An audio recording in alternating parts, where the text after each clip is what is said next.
it's almost like my nervous system got a little bit locked in that one moment for some reason. And I wonder if people do that. It's like they pile up, and then this, and then this, and then that. And therefore, this moment should be this like incredibly grave thing.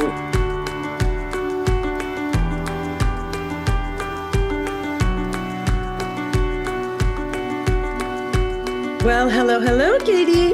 Hello, Sophie. You can't see it, those of you that just hear the audio, but we are both wearing these turtlenecks that are soft and wintry and yum, yum, yum. Yes, because we are definitely in winter with rain almost always in the forecast. And here in California, that's what we consider winter. I was going to say Arizona is more like it's really cold. It's 75. Right, exactly. Yeah. You don't want to say that to people who are from the East Coast. They'll be pelting you with snowballs. Yes. Beautiful. Well, I wanted to bring a conversation I had this week with a couple people actually that had the same flavor. So I wanted to summarize. The essence was, how can I stay centered and happy and live my life like nothing's happening when the world is really shaking and there's lots of places in the world that are in suffering? How do I keep up my own energy? And I thought it'd be a cool place for us to start. Oh, that's just been so much in my mind. I really appreciate you giving that example. And I've heard similar kinds of things of, how can I really keep my own balance and my ability to respond and my ability to actually act in my life? Because I know several people who have just kind of sunk into this, depression, what's the use? How, and also what can I do? What can I do? With all of these, literally fires burning and, so many people in, in genuine suffering. And since for quite a long time, one of the main tools that has been so useful for me and others is what I call sorting the two files.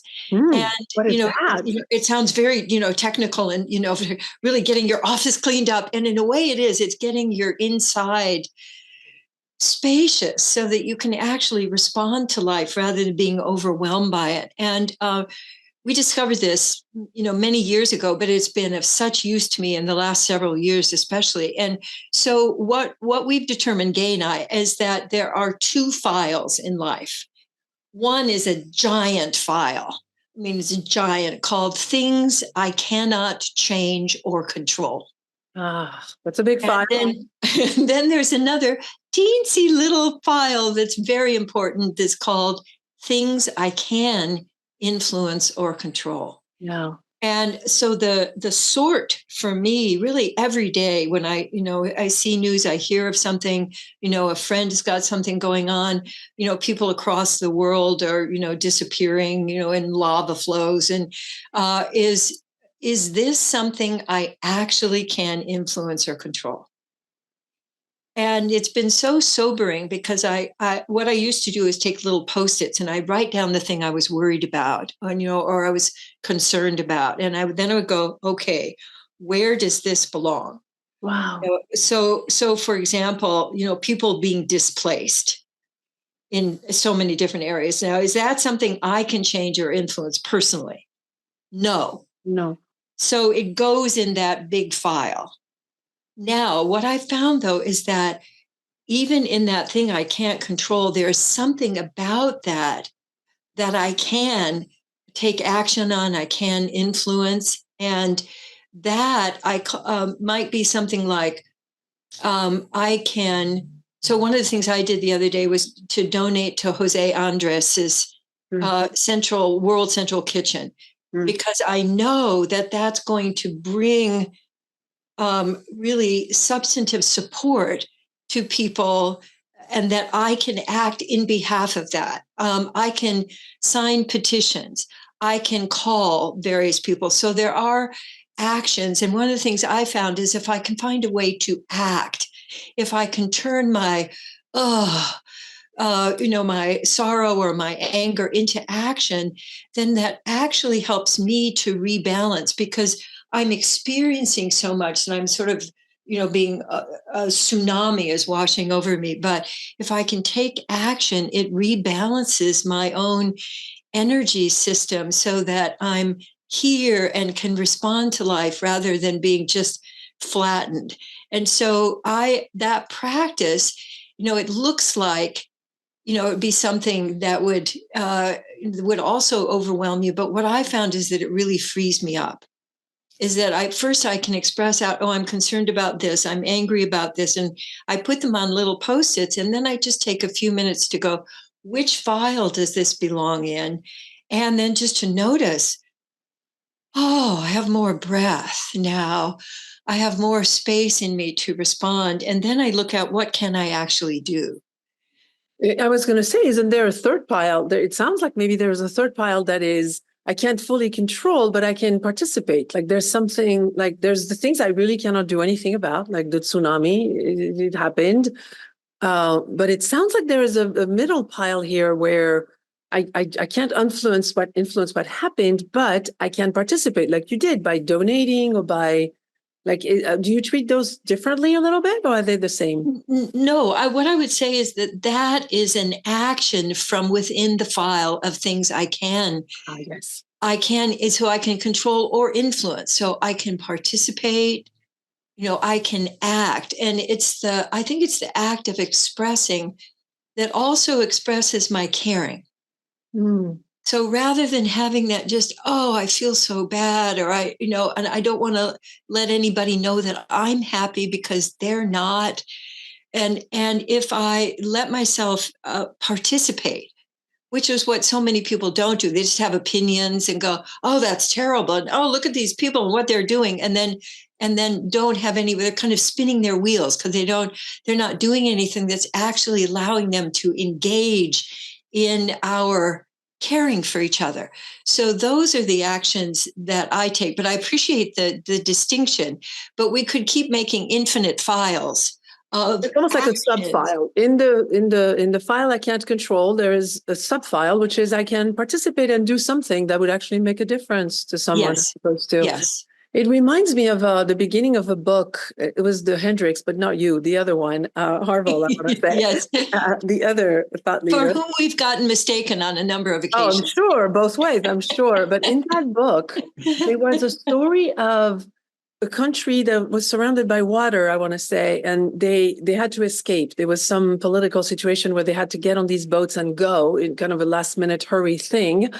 And there were some boats where they had someone who was a meditating monk, let's just call them, like a person whose role on that little boat was to hold a vision of goodness and arrival and, beautiful things. But they didn't have enough of those for all the boats.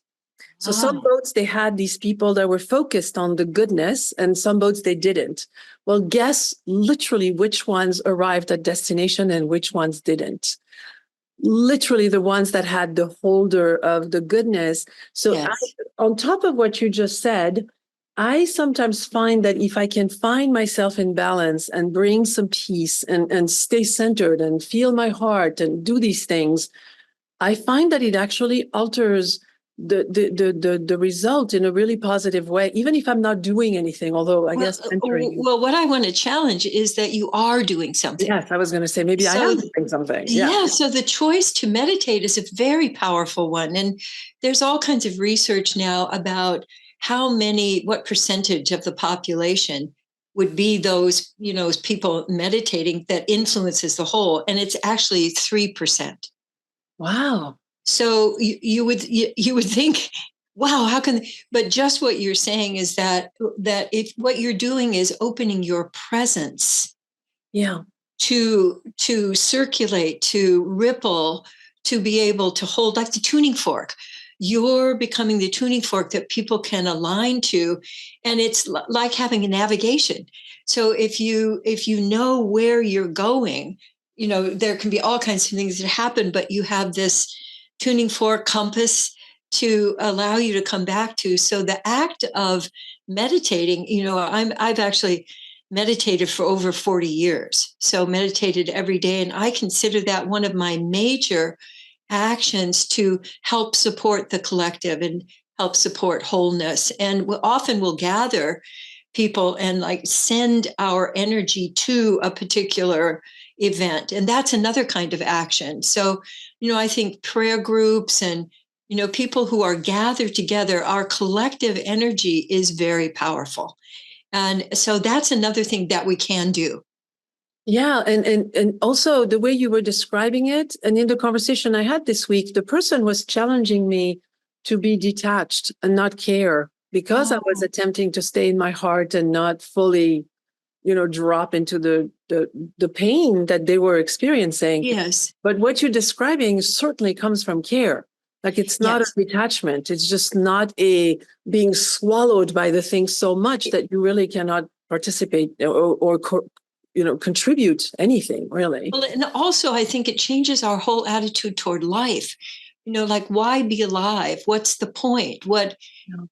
And my sense is that what we're also doing is creating a space for people to be able to remember what it's like to be fully alive and engaged in life and have caring relationships. With that friend who was asking you to get detached, I think that's kind of crazy making because using your energy then to try to not care, is going to make you nutso. But which leads me to another action that I've been taking for many years that's been incredibly helpful to me because I get, I can feel all of this. Yeah. I mean, literally, I can feel it in my own body. Yeah. It's not like, that's awful. It's like, it hits you. Yeah. Yeah. And just the sadness and how many times we've gone through this and all of those kinds of, that drip over me.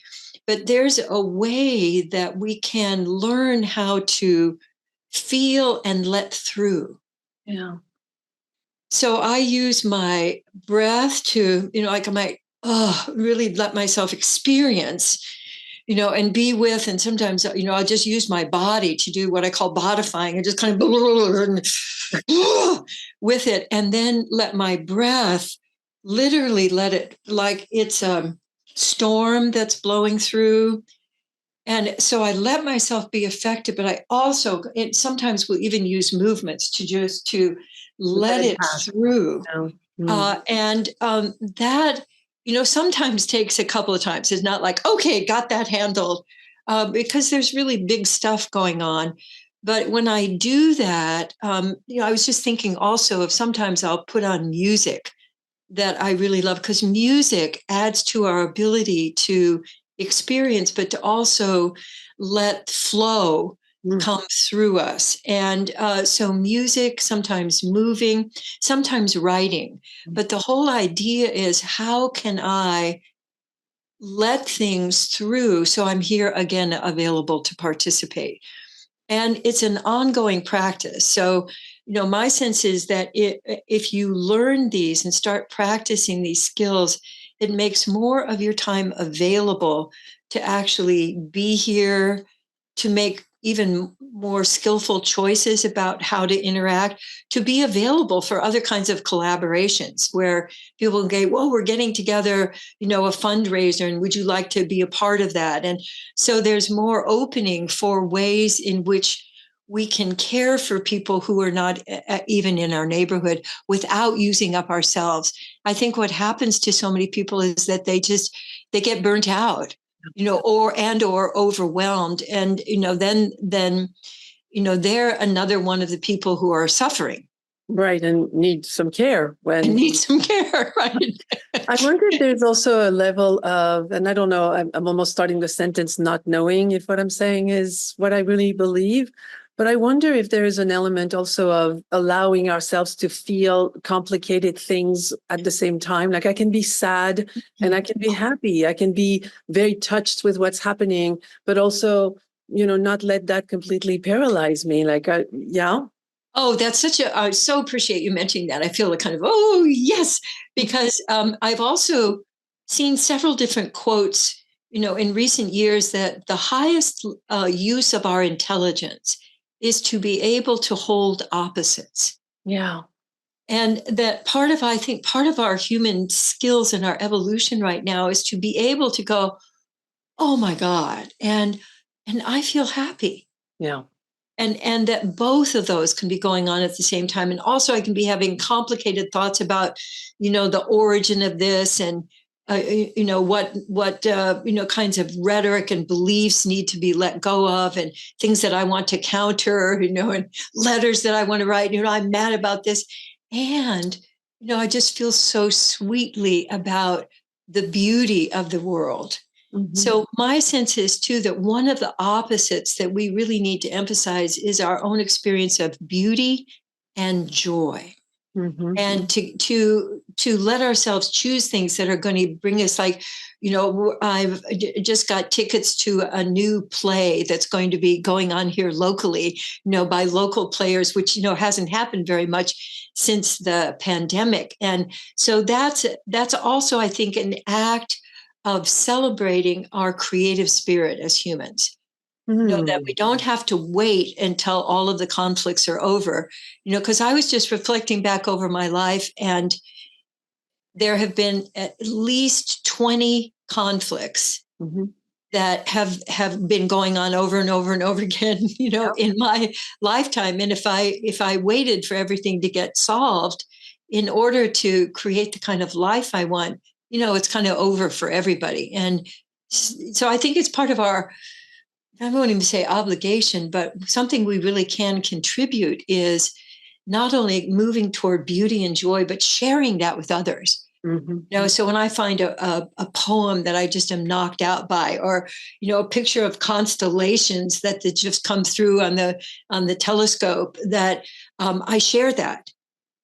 So I'm not just sharing, you need to write to your senators and, I wonder if it's a matter of elasticity. I don't know why I keep having that word inside, but I'm known in conversation to be moved to tears, and I will sit there. It's happened with you often, where I just will start crying. Then I feel what I'm feeling, and then off I go with my next feeling. I feel very limber in my feelings. I think that's the word I'm looking for. And I wonder if some people are treating each one as like, I have to be sad for the whole day, the whole week. And maybe there's something to learning to be a little bit more, wow, that really made me sad. Oh, now I'm a little bit more, elasticity is the word that keeps coming. I don't know if right. Elasticity is a great one. And I'm also hearing flow, that, and I consider this in the file of things I can control. Yeah. Stuff happens, and when I or you let yourself feel, that's incredibly powerful. Like if you're in wherever you are with other people, and you let yourself feel, it unlocks the feeling capability for everybody else. And I find when I let myself feel, the feeling moves through. I was going to say, it goes so fast. It goes so fast that you might have to say, what happened? Whoa, what happened there? No, it was a wave. It's like when you look at nature, you can't, it's not like you can stop the clouds or you can stop the waves. It's going. It's just going at all times. And I sometimes wonder if as people, as bodies, we've become very one piece, they're just kind of like has one dimension, solid, right? Yeah. Dense. Yeah. It's funny, as I'm talking to you, there's wind outside and this tree is just all over the place, and it's not trying to feel this one thing. It's letting the wind move it. I wonder if it's that's such a beautiful image also, because the tree is rooted. Yes. So the sense of being rooted in your presence with yourself. So what I was hearing is that you let yourself feel, and you were aware that you were feeling.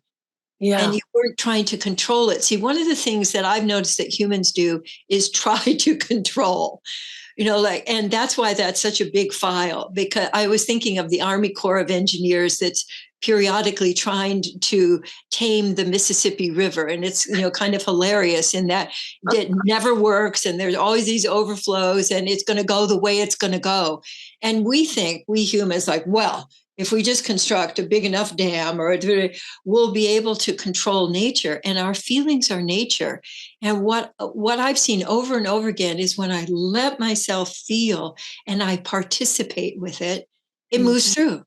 Yeah. And then I'm available for feeling other things, because I was just thinking that all feelings come out of the same faucet. We have this illusion of that, well, I want to feel this, but I'm not going to feel that. And then that stops that puts a kink in the hose, turns off the faucet. So there's basically, you can either feel or not feel. And I choose to feel. And the more I do that, the more quickly I notice that feelings move through really, and turn into just aliveness. So what's left after like the feeling of sadness is this, the kind of the streaming of pure aliveness. And that to me is just such a valuable lesson to have over and over again, of that underneath everything, our ability to feel and to share our feelings, I think, is our core human attribute. And that when we begin to do that too, we recognize that cats feel, whales feel, that the feeling is a part of how we can, I think, join with others. That when I'm feeling, other people can feel that I'm feeling. Yes, and it allows them to go there too. It's yes, like an inspiration almost. And the other thing, when you said it goes fast, so it moves through, I feel like my true feelings go fast. What seems to be sticking me, stopping me, is when I add, oh, and then there was this, and then this other thing happened. Oh, and this one, blah, blah, blah. And then it's like I add a story to the action. It's almost that's so beautiful. Yes, the story. We're so good at adding the story, and then we make the story real. Yes, and then it feeds more feeling that are not really true. The first one was true.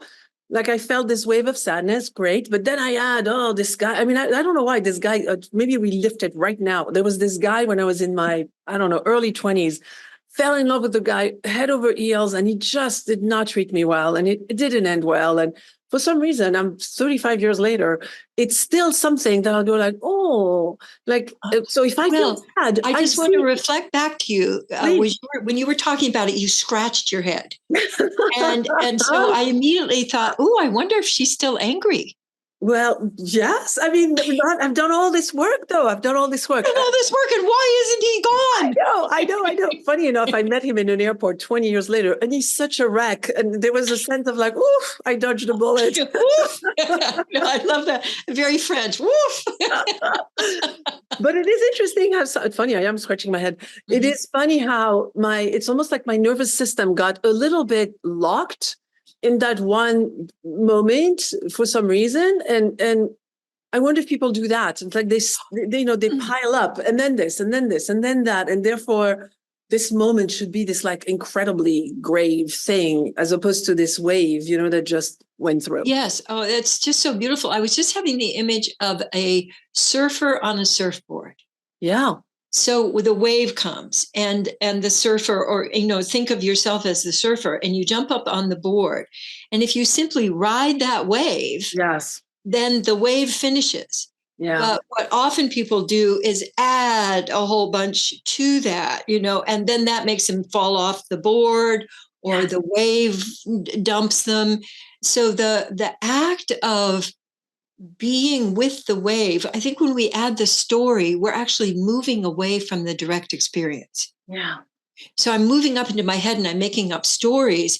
And meanwhile, that feeling hasn't gone anywhere. And so I think that's what it accumulates. It's like sludge at the bottom of the pond. It sinks and it, makes everything sludgy and heavy. But the fluidity, the flexibility that you're talking about, that comes from flow, because then all of that moves through. And I think what it brings with it is the refreshment of just life energy.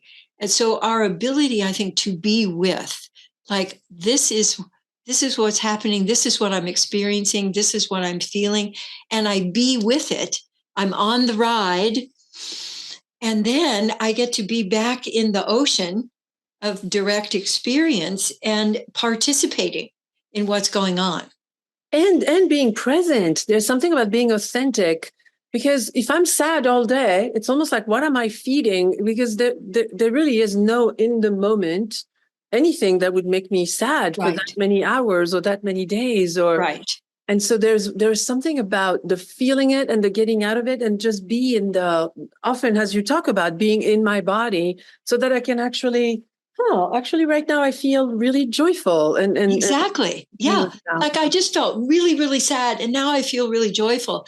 I was just remembering some of the work that I did in Germany when I was teaching our seminars for like 15 years. And I had this experience several times where someone would drop into a horrible experience that they had had during the war, or that their parents had had, or that, people who got killed, or bombs. There was one who was talking about they had to be in the basement for 3 days, and their house got completely flattened.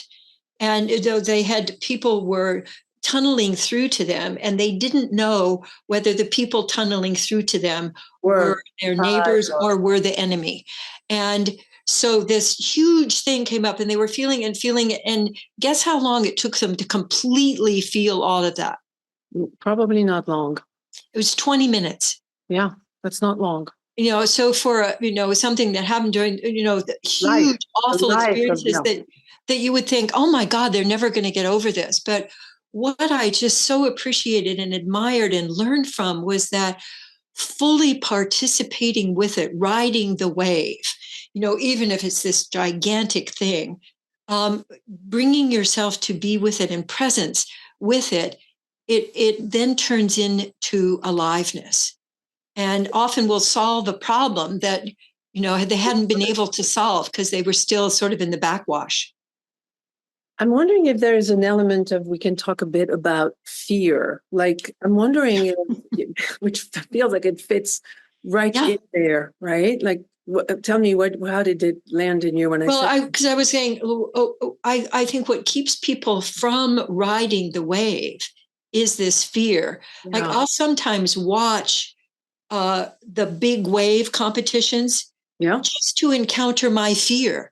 Like, oh my God, that's a 10-story building, that he's standing on. And the experience of fear, I think, if I again participate with it, I've invented these fear melters, which are basically letting yourself move and letting yourself breathe in the midst of fear.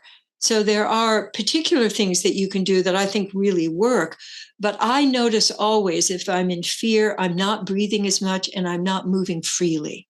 And so what I found has been helpful is to take a moment to exaggerate what I'm actually doing. So instead of moving immediately away from the fear, to notice how am I enacting fear right now? It's because I may be holding my breath and bringing my shoulders way up, and and being in a frozen place, or I might feel like I'm just sort of crushed. I'm crushed by it, and I'm feeling overwhelmed. But if I take it a little bit further, then I'm starting to participate with it rather than being at the effect of it. Oh, yeah. And then I can begin to make a switch, because otherwise it's like I'm trying to control myself. Yeah. Like, I shouldn't be feeling this, or, oh my God, I'm scared. And it starts when we're little. Don't be sad. Don't cry. There's nothing to be scared of. Stop it. Or I'll give you something to cry about, as if we could control our feelings. So my sense is that it goes way back, and it has so many implications for our culture. In my opinion, what we call toxic masculinity, at the core of that is the fear of feeling. Yeah. That we don't let men feel, vulnerable or sad, or scared. They have to be strong and then I think that leads to this frozen kind of warlike, we're going to beat them up. It leads to fight. And it leads to disconnecting from our hearts and the compassion and the empathy for others. Yeah. There's also a thing that comes to mind when we talk about this, which is that if you were to ask people what they're afraid of without it being in a particular situation, it's death, it's having children, it's like this thing that we don't know, right? We're afraid of what we don't know. We're afraid of the unknown. The unknown. And so what you're describing to me sounds like, oh, let me explore what this is. Like, let me go inside that fear and look at it. Because if I'm looking at it, then I'm not in the unknown. I mean, something that at least I feel like I'm becoming, like being with, as you often refer to. I love that experience. So I moved from the unknown, which is that big file of things I can't control. Yeah. It's this giant thing, to something I can influence or control. And that's my response to what I'm experiencing. So I can be with it. I can go, oh, that was interesting that it just, I felt a ping here, and then, my back started hurting. Oh, interesting. And I can bring my curiosity to, oh, what's going on in here?